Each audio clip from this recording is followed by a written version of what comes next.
welcome back sa ating channel na It's a Chub. So ngayon, ipapakita ko lang sa inyo yung ating tinanim na seeds ng Nepenthes campanulata, no? At may napansin kasi yung kakaiba. Alam ko na video ko na to yung pag-germinate na ito, pero kagabi yata yun, no? Pero may napansin ako na mas exciting na dito. Kasi ito, siguro umabot ng 2 hanggang 3 linggo, no, bago tumubo itong mga Nepenthes campanulata seeds natin. No, nasan ba yung mga ano dyan? Ayan. Oh, may mga green na lang lumalabas.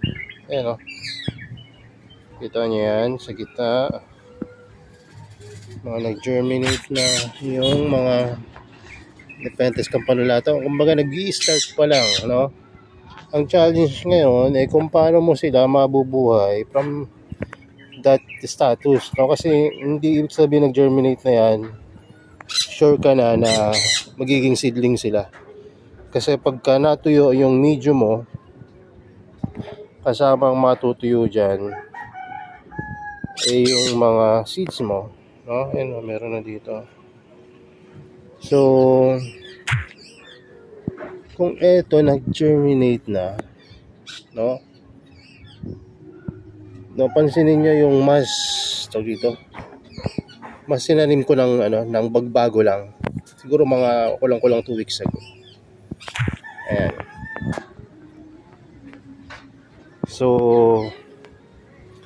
eto po, nilagay ko dito sa area na to. Pagka meron akong seeds na talaga or plants, kararating lang or katatanim ko lang, pinaka the best na area ko dito kasi shaded siya, hindi ganun kainit kumpara dito sa mga lugar na to na tingnan nyo, namumuti sa init.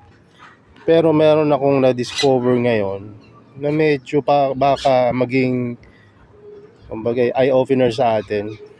Kasi kung seeds kasi, kung mapansin nyo, ang mga seeds napakatibay nila, no? Or acclimated sila doon sa area kung saan sila nag-germinate.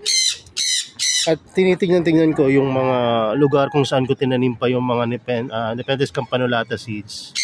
Kasi meron akong kinalat dito. Sabi ko, nag-germinate na rin kaya sila. At habang tinitingnan ko dito, sabi ko wala pa. Sabi ko, natural lang yon dahil late ko itong tinanim, yung mga nandito. Tingnan ko dito sa Akadama ba to or Kanuma. Wala rin. Sabi ko wala pa. Hindi pa sila, wala pang sign ng germination. Ayan, may mga seeds po dyan. Meron na rin dito pala. Ayan, nakita niya yan. Pero kung bibilib kayo dyan sa area na yan, dahil laging basa yan ang mga Nepenthes, hindi naman sila, di ba, masyadong basa. Gusto nila medyo aerated o yung parang orchid type na medyo na tutuyo sila. At dumako po tayo dito. Ito yung dito ako nagulat. Kasi tingnan niyo itong lugar na to. Ito yung lugar na kung saan tumaba yung mga seeds ko. Siguro dahil naka-absorb ng tubig. So ayun na ba yun, Febrin? Kung sinasabi mong na-amaze ka. Hindi po, meron po dyang mga nag-umpisa na rin mag-germinate.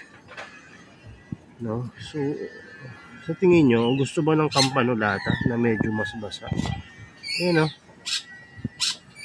germinate na sila. At sa tingin ko, mas marami dito mag-germinate. Hindi dahil sa mas marami siyang seeds na tinanim ko. Pero, ano ba yung nakikita ko dito? Ayan, dahil mas maaraw dito, kumbaga nakukuha nila kung ano yung kailangan nila, sunlight, moisture. Pero ngayon ko lang napansin rin yun dito, nag-germinate na agad. Mas late ko nga itong tinanim, yun nandito. Kung hindi ko pa i-zoom to at titigan ngayon, hindi ko pa malalaman na may nag-germinate na rin pala dito sa lugar na to. Ayan. So nasan ba yung nakita natin dito kanina? Alam niyo po kung bakit ako nag-Islamis dito? Kasi ngayon lang ako nagkaroon ng Nepenthes campanulata na seedlings. Hindi pa naman 100% na magiging seedlings to. Titingnan natin kung tutuloy. Pero sa tingin ko tutuloy naman. Noong una sa dami-dami ng seeds na tinanim natin. Pangalawa, sa condition dito na I think ideal sa pag-aalaga ng mga seedlings. At itong mga kararating lang na seeds. Nilagay ko muna po sa freezer kasi bukod sa gusto ko magpahinga muna this few days dahil sa pagod ko po ng mga nakaraan. At binigyan rin ako ng tip ni Ma'am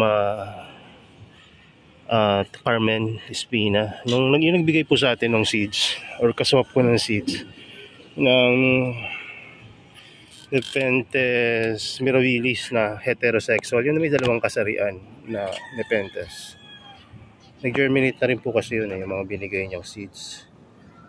At natuwa siya kasi matagal-tagal, ilang buwan na rin daw to. Buti daw, mataas pa yung germination rate. Actually, hindi lang mataas talaga. Dahil ito rin yung mga Nepenthes philippinensis niya na bigay sa akin na seeds. Ayan, ang dami na nag-germinate. So kung may mga kailangan kayong seeds at may available si Ma'am Carmen, sa kanya po kayo bumili. Napakaganda nung kanyang quality ng mga seeds niya. At bukod doon, hindi siya madamot sa information.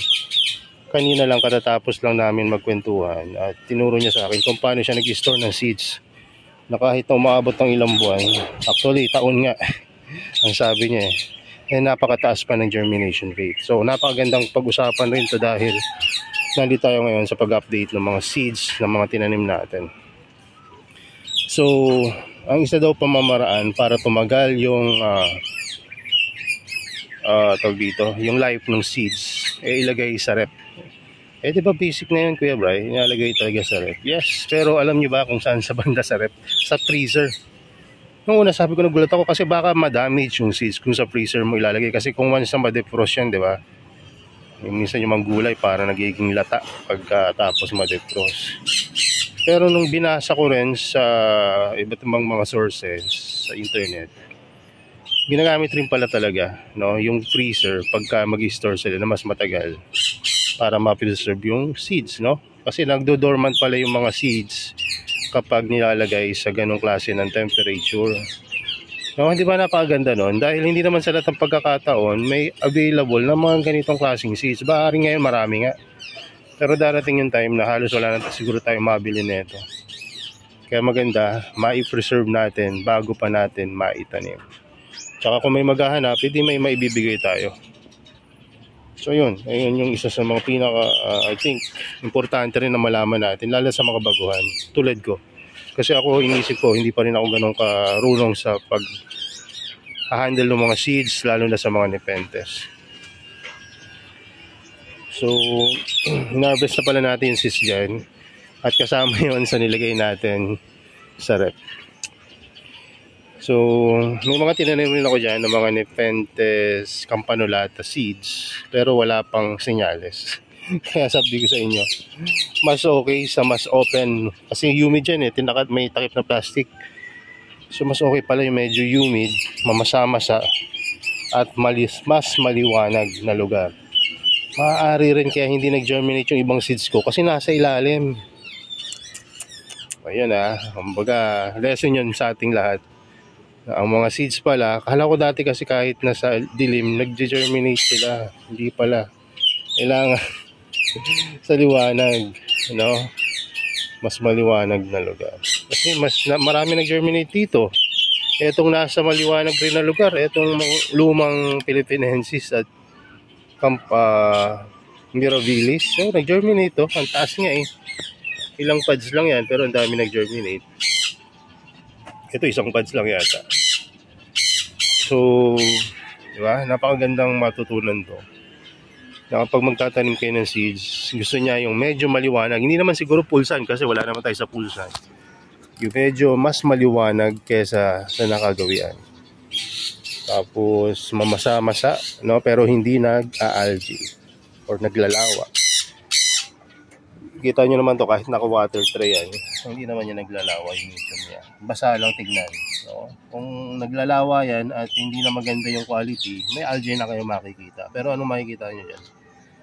Tumubo yung mga live sphagnumos na hindi naman natin tinanim dyan ng mano-mano, no? Kung saan lang silang nabuhay ulit. Galing sa old medium. So yun, ayun lang muna. At ako'y magtatanim na ng mga order nyo. May mga umorder dyan ngayong weekend. Inisip ko nga bukas ko na ito ipapadala, ipapat ko lang ngayon. Kasi kung ihahabol ko pa ngayon, medyo hapon na rin eh.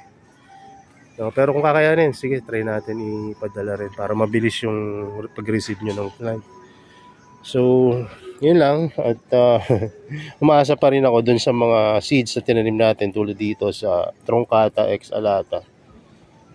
Kahit pa paano, sana maka-germinate man lang tayo. Kasi wala nang germinate pa sa akin eh. Ayun, wala pa. But anyway, yun lang muna. God bless and bye-bye. Tulog muna tayo.